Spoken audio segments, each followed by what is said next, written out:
Bonjour, comment allez-vous aujourd'hui? J'espère que vous allez bien.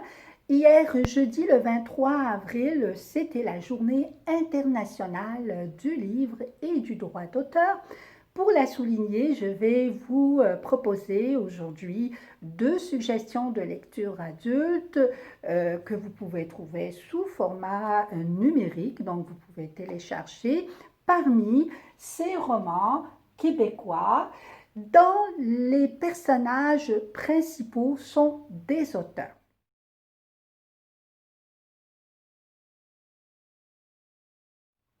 On va aller avec le premier.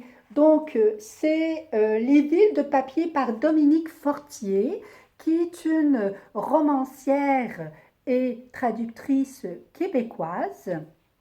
Avec son roman, elle nous présente la vie imagée de d'Emily Dixon, qui est une poète américaine, tout en alternant avec sa propre vie à elle, donc la sienne, par le biais de son, disons, récit biographique. Elle nous présente cette poète américaine exceptionnelle qui a vécu entre 1830 et 1886.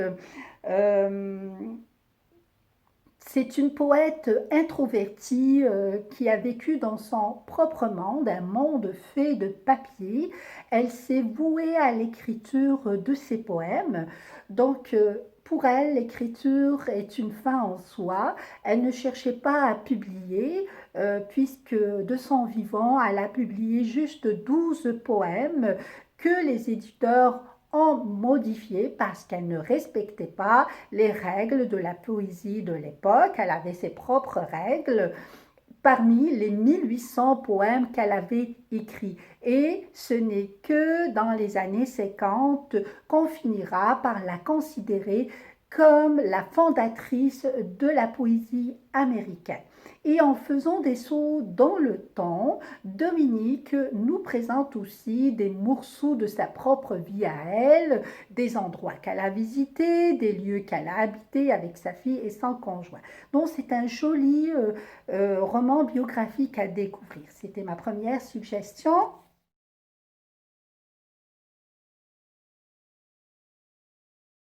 Ma deuxième suggestion, voilà, ça pourrait être lui, le 16e roman, Christine Lamère. Donc, Christine Lamère est une comédienne, animatrice et écrivaine québécoise.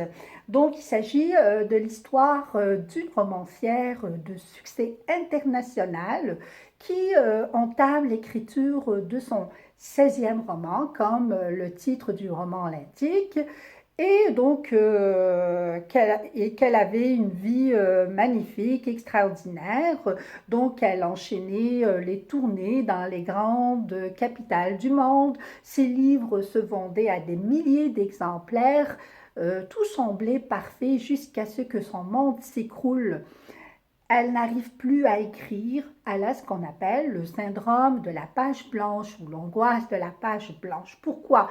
Parce qu'elle vient de passer par une période de vie très mouvementée.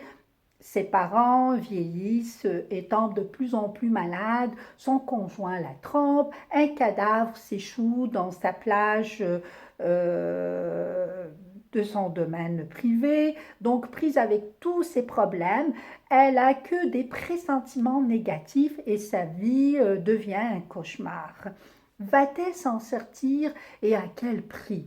Donc, c'est un roman plein de rebondissements où on se promène d'un personnage à un autre et on alterne entre drames familiaux et un certain suspense. Voilà, c'était mes deux suggestions pour aujourd'hui. Je vous souhaite une bonne lecture et à la prochaine. Bye bye.